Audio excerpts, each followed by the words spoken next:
Hi, my name is Donna Pennington, and I'd like to share my inquiry-based, place-based social studies lesson designed for second graders. This lesson focuses on Georgia's first people, and by that I mean the people who lived here just prior to colonization by England, the Muskogee and the Cherokee. This lesson helps students explore who they were, how they lived, how geography influenced their lives, and where these nations are today. I selected these standards because they provide students with an opportunity to connect Georgia history to their own community rather than simply memorizing facts about the past. My goal is for students to understand that history is connected to the places where they live and that the Muskogee and Cherokee are living nations with continuing cultures and traditions. The local connection for this lesson is Sweetwater Creek State Park. Sweetwater Creek Park backs up to the Chattahoochee River, and the Chattahoochee River was a natural boundary between the Cherokee, who lived primarily in the mountainous regions of what is now Georgia, and the Muskogee, who lived in the southwestern and southern part of what is now Georgia. Sweetwater Creek provides students with a local example of how geography and natural resources influence where indigenous people lived and how communities met their needs. The creek, forest, plants, and wildlife offer students opportunities to investigate why this region was meaningful to indigenous peoples. Students will participate in the park's Native American History program, where they will examine Native American artifacts, learn how they were used, and participate in a plant identification hike to explore indigenous knowledge of native plants and land stewardship. The compelling inquiry question is, when does Georgia's history begin? And it's really an overarching question for both this unit on what is now Georgia's first people and the next unit, which is the colonization of Georgia. The inquiry begins without informing students about the site's history. Instead, students examine photographs of Sweetwater Creek and respond to the question, if there were no roads, no cars, no grocery stores, and no houses, would this be a good place for people to live? Why or why not? This opening encourages students to observe their environment, ask questions, and begin thinking about the relationship between people and the land before they learn about the Muskogee and Cherokee. As the lesson progresses, students investigate the daily lives of Georgia's first people by examining photographs, artifacts, maps, informational text, videos, and primary sources. They compare the Muskogee and Cherokee nations by learning about their homes, clothing, their tools, food, traditions, and the ways they made a living. They also compare these historical cultures with life in Georgia today, helping students recognize both similarities and differences across time.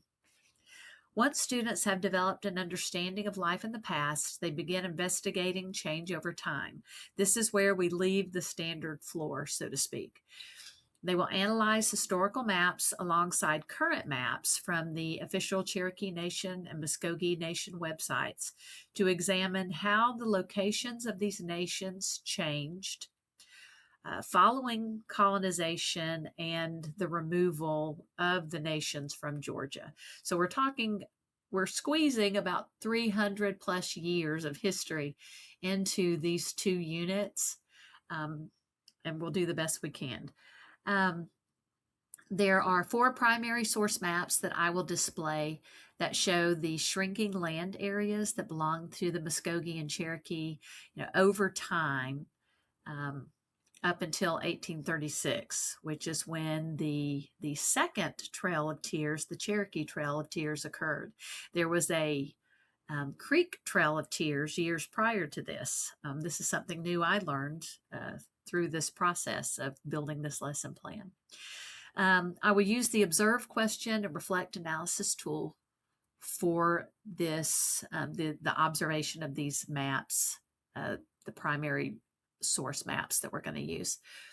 This portion of the inquiry helps students understand that although these nations were forced from their homelands, they do continue to exist today as vibrant communities in Oklahoma.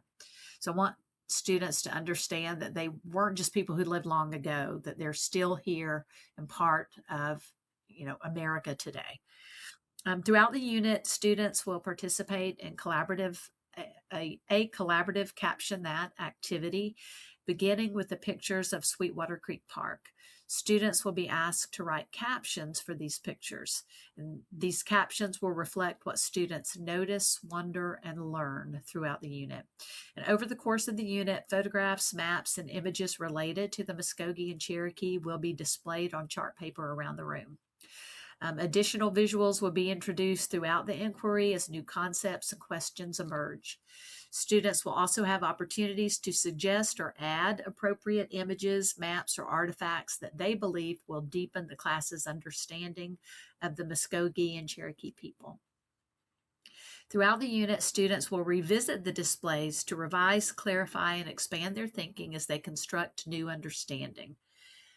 To support English learners and students who need additional support with writing, students will have access to differentiated tools such as sentence frames, vocabulary banks, visuals, and translated vocabulary when appropriate. Students may demonstrate their understanding by contributing labels, keywords, or phrases to the caption that displays while continuing to develop their ability to write complete sentence captions. Students will be divided into groups for this activity and given color-coded paper so that I can tell at a glance what each group is doing, see misconceptions, and either, ask groups prompting questions or extension questions. Literacy is integrated throughout the lesson through informational text, historical fiction, primary sources, maps, videos, and writing. Students use the Library of Congress's Observe, Reflect, and Question strategy to analyze historical maps and images, helping them learn to ask questions and support their thinking with evidence. Representation was also an important consideration in designing this lesson.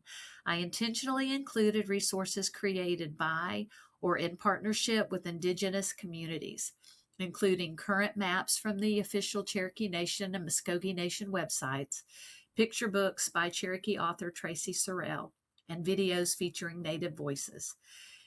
These resources help students understand that the Muskogee and Cherokee are not simply people from the past, but are living nations today.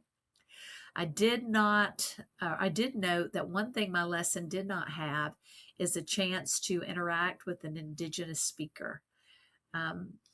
The Atlanta History Center offers a program titled We Are Still Here, Native Americans in Georgia. And this program was developed with guidance from the Museum of the Cherokee Indian and is facilitated by Laura Blythe, a member of the Eastern Band of Cherokee Indians who serves as a Cultural History Association program director and is also a member of the Atlanta Braves Cultural Committee. I think that added to this lesson would deepen their understanding.